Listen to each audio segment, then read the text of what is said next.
Saya itu alhamdulillah hafal silsilah ulama-ulama Banten. Dari mulai tokoh yang paling atasnya sampai turunan muridnya, sampai nyambung kemudian yang bikin-bikin ormas sampai di Indonesia. Kita ambil satu aja. Kenal Syekh Nawawi Al-Bantani? Kenal di mana tuh? Lahir baru kemarin kenal Syekh Nawawi. Alhamdulillah. Syekh Nawawi Al-Bantani dari Tanara. Saya ambil satu muridnya saja. Punya murid namanya Abuya Kiai Syekh Asnawi Caringin. Di Banten itu banyak kota Caringin. Tangerang ada Caringin tuh, Cisoka. Di situ ada Abuya Kiai Haji Yusuf bin Said.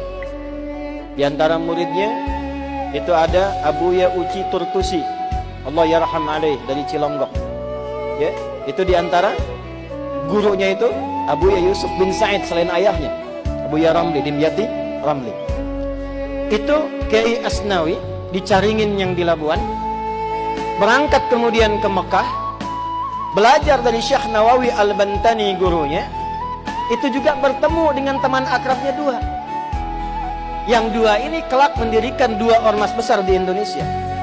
Satu Syekh Muhammad Darwis, yang kemudian diganti namanya oleh gurunya menjadi Syekh Ahmad Dahlan. Pulang kemudian ke Nusantara mendirikan Jam'iyah Muhammadiyah 18 November 1912. Satu lagi Hadratus Syekh Kiai Haji Muhammad Hashim bin Asy'ari, yang kemudian pulang ke Nusantara mendirikan Jam'iyah Nahdlatul Ulama 31 Januari 1926. Pulang. Dan ternyata ketika dilihat semua keakraban ini nyambung di nasab. Nyambung. Ada nasab guru, ada nasab asli ke atas.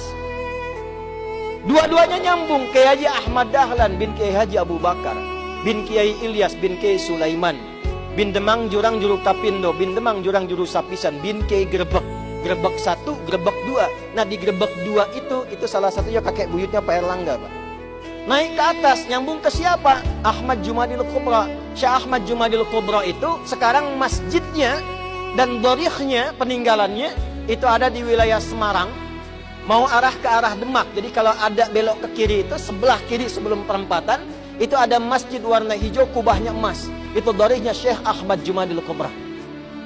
Sebelum Universitas Sultan Agung itu ada tuh.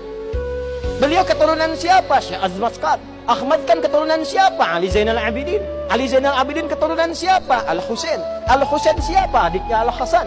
Al-Hasan siapa? Putranya Sayyidina Ali bin Abi Thalib karamahullahu wajhah. Siapa beliau? Suaminya Fatimah Az-Zahra bintu Rasulillah Muhammad sallallahu alaihi wasallam bin Abdullah bin Abdul Muttalib bin Hashim bin Abdul Manaf bin Qusay bin Murrah bin Kilab bin Ka'ab bin Ghalib bin Fihir bin Malik bin Nadar bin Kinana bin Khuzaimah bin Mudrikah bin Ilyas bin Nizar bin Mudar bin Ma'ad bin Adnan bin Addi bin Adri bin Muqawwam bin Nahur bin Tarikh bin Ya'rub bin Yasjub bin Nabi bin Ismail alaihi salam bin Ibrahim alaihi salam bin Azar atau bin Nahur bin Abir bin Kinan bin Arfakhshad bin Sam bin Nuh alaihi salam bin Matushalah bin Kinan bin Anwas bin Tis bin Adam alaihi salam. Sallu ala Nabi. Ulangi Pak Ketua DPRD. Kiai Hashim juga begitu. Cuma ketemunya nanti di Jokor Tingkir. Pangeran Benawa, keturunan 23 dari Nabi SAW. Kiai Haji Muhammad Hashim bin Asy'ari bin Abdul Wahid bin Abdul Halim. Abdul Halim dikenal dengan Pangeran Benawa. Nama bekennya dikenal dengan Joko Tingkir bin Abdul Aziz bin Abdul Rahman. Siapa itu beliau? Walid Raden Ainul Yakin. Siapa beliau? Anak dari Sunan Giri. Nyambungnya lagi ke atas seperti nasabnya Kiai Haji Ahmad Dahlan. Dua-duanya bersaudara. Dua-duanya bikin ormas. Dua-duanya punya teman akrab, Syekh Asnawi dari Caringin, Banten. Menularkan murid-murid, diantaranya ada yang di Tangerang juga. Di Ciputat ada Ustadz Mehmet. Jakarta Kiai Haji Ahmad Khatib. Ya itu menantunya. Istrinya itu Ratu Iyot namanya. Ya, turun. Itu diantara sekian banyak. Pakunya di mana? Banten. Dari situ kemudian nyambung sampai turun kemudian nasab-nasab itu tersambung sampai tuan gurunya dari nasab tariqahnya Syekh Abdul Qadir Al-Jailani. Dari nasab kepemimpinannya sampai ke Prabu Siliwangi. Punya 3 orang anak.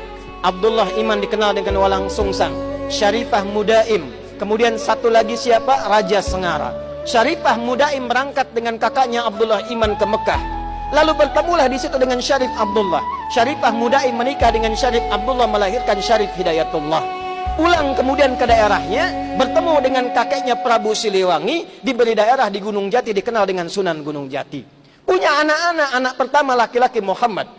Anak perempuannya dinikahkan dengan Panglima Pasai, dikenal dengan Fathullah atau Faletehan. Menikah kemudian, lalu bertugas di wilayah kemudian dikenal dengan Batavia, membebaskan Batavia dari kungkungan penjajah pada saat itu di bulan Juni 1527. Makanya sampai sekarang milad Jakarta itu di Juni.